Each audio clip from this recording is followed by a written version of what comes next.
अफगानिस्तान में जो बढ़ते हुए हमले हैं, जो कशीदगी वहां पर बढ़ रही है तालिबान के बीच में, अफगान सिक्योरिटी फोर्सेस के बीच में, तो यकीनन चीजें समझ आना शुरू हो गई हैं कि अमरीकी अफवाज के निकलने के बाद सूरत हाल मजीद बिगड़ेगी, जिसका असर पाकिस्तान पर भी पड़ेगा।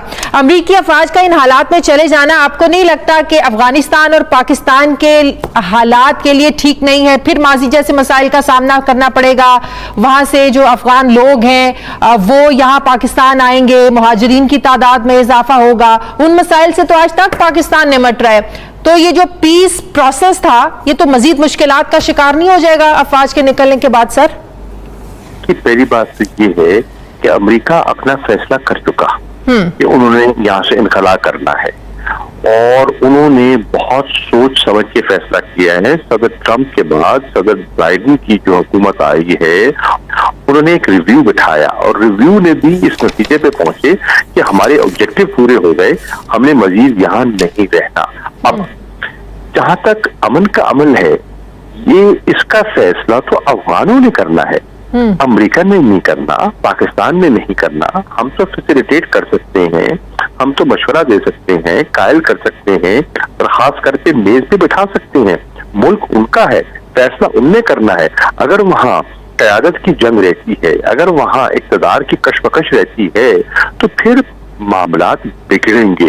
इस वक्त जरूरत इस अमर की है कि अफगान क़यादत मिल बैठे और मिल बैठकर अपने मुस्तक़बिल का फैसला करे। और हमारी तो ख्वाहिश ये है कि जैसे जैसे इनकला करीब आ रहा है वैसे वैसे गुफ्त शुनीद को आगे बढ़ना चाहिए। तभी तो हमने कहा कि जो इस्तांबुल कॉन्फ्रेंस है उसमें पाकिस्तान उसकी सपोर्ट कर रहा था। मैं वहां गया था, तालिबान तशरीफ भी ला सके। अब भी हमारी यही ख्वाहिश है कि तशद्दुद का रास्ता मुनासिब रास्ता नहीं है। हमने हमेशा कहा है कि वायलेंस जो है उसकी रिडक्शन का हमने प्रचार किया है, हमने उसकी हौसला अफजाई की है और हम चाहते हैं कि गुफ्तगू शुनीद से मामलात आगे बढ़े। शाह साहब, माजी की तरह क्या हम डुअल पॉलिसी से जो हम कहते रहे कि हमेशा दोगली एक पॉलिसी रही है, क्या हम उससे बाहर निकल आए हैं? अमेरिका को हम कहते रहे कि हम आपके साथ हैं, इस जंग में हम आपके साथ हैं, दूसरी तरफ तालिबान के साथ भी मजबूत। हमारी पॉलिसी बिल्कुल क्लियर है, हमारी पॉलिसी बिल्कुल दोगली नहीं है। हमारा बिल्कुल एक नेशनल कंसेंसस है, सब इदारों का इस पर इत्तफाक है कि हमने उनके मामलात में, अंदरूनी मामलात में मदाखलत नहीं कर दी। ये उनका, लेकिन उनके अंदरूनी खलफिशार के असरात तो पाकिस्तान पर पड़ते हैं सर, खाना जंगी बढ़ती है। बिल्कुल पढ़ सकते हैं, मैं तो उससे इनकार नहीं कर सकता। अगर वहाँ खाना जंगी होती है तो बिल्कुल आप सही फरमा रही हैं कि रेफ्यूजीज का इन्फ्लक्स भी आ सकता है, मुश्किलात पैदा हो सकती हैं। हम उसके लिए अपना जो बंदोबस्त कर सकते हैं हम कर रहे हैं। हमने कोशिश की है कि अपने बॉर्डर को फेंस करें, हम अपनी बॉर्डर मैनेजमेंट को बेहतर कर रहे हैं, हम कोशिश कर रहे हैं कि जो पीस प्रोसेस है वो आगे बढ़े। लेकिन ये शेयर्ड रिस्पॉन्सिबिलिटी है, सिर्फ पाकिस्तान की नहीं है, ये अफगानिस्तान का जो मसला है। हम पूरी जितनी रीजनल फोर्सेस है, पावर्स हैं, हम उससे भी कह रहे हैं कि अपना किरदार अदा करें और मुझे उम्मीद है कि अपना किरदार अदा करें। पाकिस्तान पर शाह साहब प्रेशर है कि तालिबान को एक बार फिर से आप टेबल टॉक पर लेकर आए, जंगबंदी कराने में पाकिस्तान उनसे बात करे। इसके प्रेशर में हम उनको कायल कर सकते हैं, वो किसी के ताबे नहीं है, वो किसी के पाबंद नहीं है। हम उन्हें कायल करने की कोशिश की, हमने कायल करके उनको मेज पर लाए, हमने उनको बिठाया, हमने गुफ्तगू का आगाज किया, हमने दोहा में पीस एग्रीमेंट करवाया, हमने इंट्रा अफगान नेगोशिएशंस का आगाज करवाया, हमने जो रूल्स एंड प्रोसीजर्स हैं उनके जो तौर तरीके हैं, ज़ाब्ते हैं, उस पर इत्तफाक करवाया। अब जिम्मेदारी सारी पाकिस्तान पे आई तो नहीं होती, जिम्मेदारी तो बुनियादी अफगानों की है। बिल्कुल सही कह रहे हैं, लेकिन अब अमेरिका वहां से निकलने के बाद भी निकलना नहीं चाहता, इसीलिए बेसिस की भी बात हो रही है। वो अपने हमसाया मुल्क में जो है ना वो अड्डों की तलाश में है। पाकिस्तान ने वाज़े इनकार किया, आपने इस पर कौमी असम्बली में आपने खड़े होकर इस पर वाज़े भी किया कि पाकिस्तान का ऐसा कोई इरादा नहीं है, लेकिन क्या स्टिल प्रेशर है पाकिस्तान पर? ख्वाहिशात पर पाबंदी नहीं लगाई जा सकती, लेकिन पाकिस्तान ने सोच विचार के बाद ये फैसला किया है कि हम अपने यहाँ किसी बेस की इजाजत नहीं दे सकते। सर FATF के मामलात हैं, वहां से हमें मरोड़ने की कोशिश की जा सकती है। फिर IMF का जो है ना वो $6 अरब का प्रोग्राम है, देखिए बात सुनिए, आप सही फरमा रही हैं, बिल्कुल बाजू मरोड़ा जा सकता है। जो फेटिफ की तलवार है वो लटक रही है, बिल्कुल लटक रही है, मैं उसे इनकार नहीं कर सकता। लेकिन कौमों को अपने मुस्तकबिल के लिए सही फैसले करने पड़ते हैं और कई दफा हिम्मत वाले फैसले करने पड़ते हैं। हम ये बेसिस इजाजत देकर अपने लिए मुश्किलात पैदा करेंगे। हमने क्या कहा है, वजीर आजम की पॉलिसी है कि हम इंटरनेशनल कम्युनिटी के पार्टनर्स इन पीस तो हो सकते हैं, किसी नई जंग का हिस्सा नहीं बन सकते।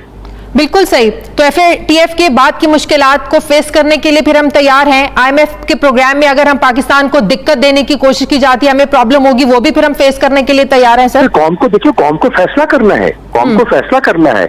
ये तो नहीं है ना कि सब कुछ आप कहते हैं कि पांचों घी में हो, ऐसा नहीं होता।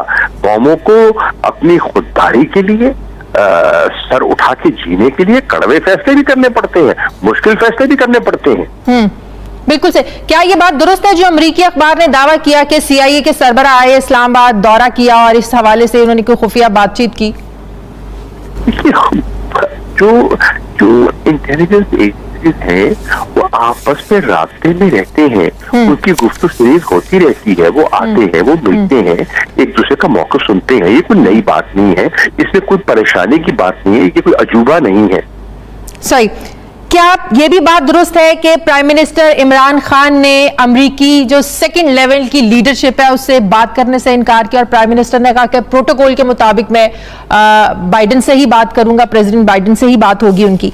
देखिए, मुनासिब क्या है, मुल्क छोटा हो सकता है, मुल्क बड़ा हो सकता है, मुल्क अमीर हो सकता है, मुल्क गरीब हो सकता है, लेकिन कुछ असूल होते हैं रेसिप्रोसिटी के। अब ये मुनासिब नहीं है कि उनका अगर वजीर खारजा है, उसने बात करनी है तो पाकिस्तान के वजीर खारजा से करे। और मुझे याद है जब मैं गया था स्ट्रेटेजिक डायलॉग के लिए, तो मैंने वहाँ हिलरी क्लिंटन वहाँ की वजीर खारजा थी, तो पहले होता था डिप्टी सेक्रेटरी डेड्रो पॉन्टे के साथ गुफ्तगू होती थी हमारे वजीर खारजा की खुर्शीद कसूरी साहब की। तो मैंने उनसे गुजारिश की, देखिए ये मुनासिब नहीं है, अगर पाकिस्तान का वजीर खारजा एक तरफ बैठता है तो दूसरी तरफ मुनासिब बात ये है कि अमेरिका की वजीर खारजा बैठे। और हिलरी क्लिंटन साहिबा ने मुझसे इत्तफाक किया और उन्होंने उस डायलॉग को अपग्रेड किया और वो मुझसे बैठती थी, हम कलाम होती थी, बात होती थी।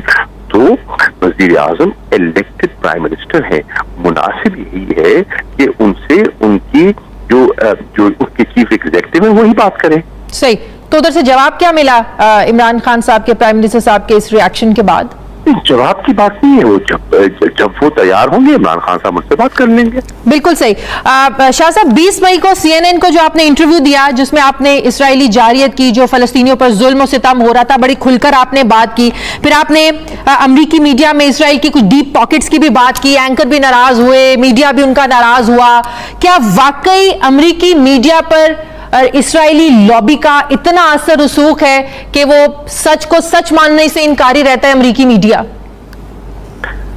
मुझे आपके सवाल पे हैरानी भी हो रही है और आपकी मासूमियत पर मैं परेशान भी हो रहा हूँ। आपको सब इल्म है, ये सवाल आप मुझसे क्यों करते हैं? ये सवाल भी आप जानती हैं और सवाल का जवाब भी आपके पास है। ठीक है, बहुत बहुत शुक्रिया। वजीर खारजा शाह कुरैशी साहब मेरे साथ थे।